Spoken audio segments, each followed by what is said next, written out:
Bismillahirrahmanirrahim. Assalamualaikum warahmatullahi wabarakatuh.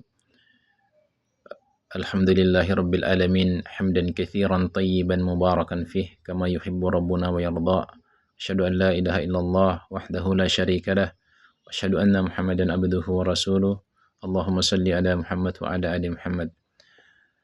Kaum muslimin dimanapun Anda berada, pertama-tama kita mengucapkan syukur alhamdulillah kepada zat yang telah menciptakan kita, karena dialah zat yang telah memberikan kita nikmat iman dan nikmat Islam, sehingga pada kesempatan ini kita dapat bertemu kembali atas kuasanya. Dan pada kesempatan ini kita akan kembali melanjutkan pelajaran kita, yaitu pembacaan kitab Hadits Arba'in An-Nawawi karangan Imam An-Nawawi rahimahullah. Alhamdulillah, sekarang kita sudah sampai di hadis yang ke-8. Tanpa membuang-buang waktu, kita akan bacakan hadisnya dan terjemahannya biidnillahi ta'ala.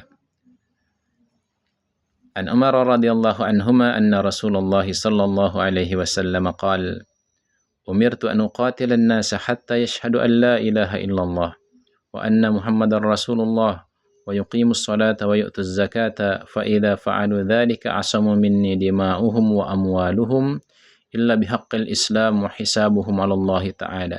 Rawahul Bukhari wa Muslim. Dari Ibnu Umar radhiyallahu anhuma, sesungguhnya Rasulullah sallallahu alaihi wasallam bersabda, aku diperintahkan untuk memerangi manusia hingga mereka bersaksi bahwasanya tidak ada ilah selain Allah dan bahwa Muhammad adalah Rasulullah atau utusan Allah, menegakkan salat, menunaikan zakat. Jika mereka melakukan hal itu, maka darah dan harta mereka akan dilindungi kecuali dengan hak Islam, dan perhitungan mereka ada pada Allah Subhanahu wa taala. Hadis ini diriwayatkan oleh Imam Bukhari dan Imam Muslim.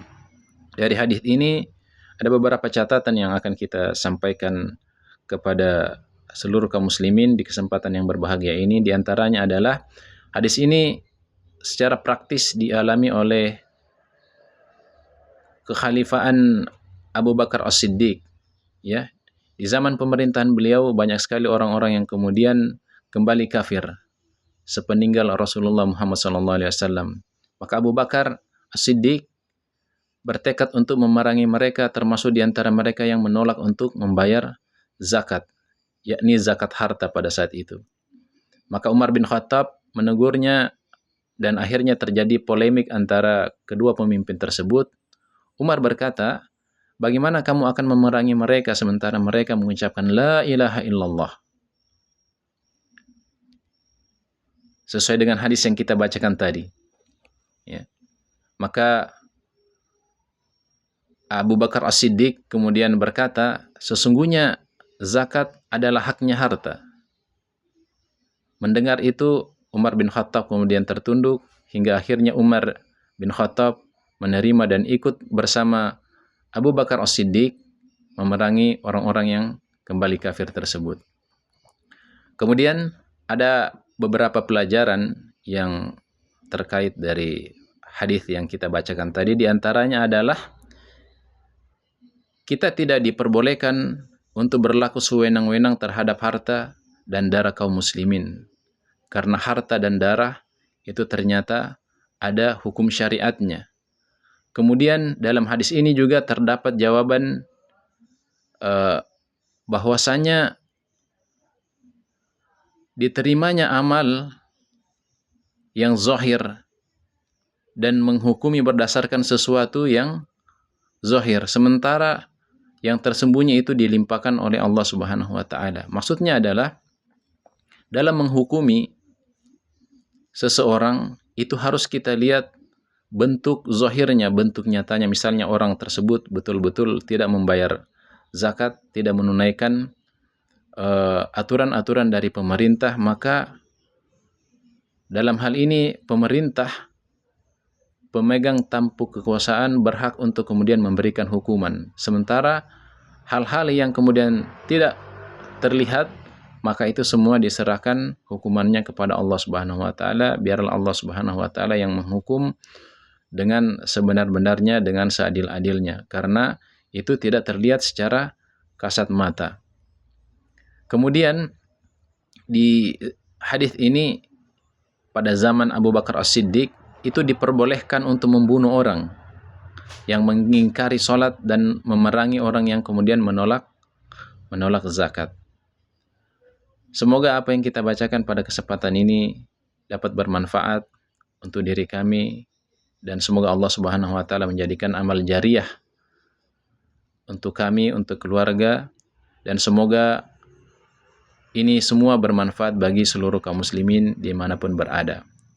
Dan hari ini adalah hari Jumat, kami menasihatkan untuk senantiasa memperbanyak sholawat kepada Nabi Muhammad sallallahu alaihi wasallam, sebagaimana Allah Subhanahu wa taala berfirman, "Innallaha wa malaikatahu yusholluna 'alan nabi, ya ayyuhalladzina amanu shallu 'alaihi wa sallimu taslima.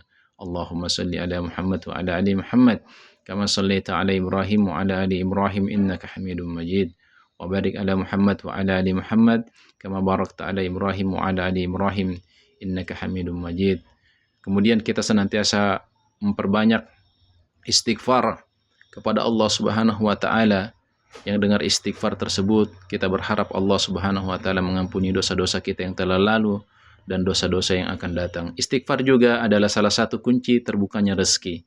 Maka kami harapkan kepada seluruh kaum muslimin untuk senantiasa memperbanyak kalimat istighfar, astagfirullah wa atubu ilaih, astagfirullah wa atubu ilaih, astagfirullah wa atubu ilaih. Kemudian di hari Jumat ini juga disunahkan untuk kemudian membaca surah Al-Kahfi, yang dengan surah Al-Kahfi tersebut maka Allah Subhanahu wa taala akan melindungi kita dari bahaya Dajjal.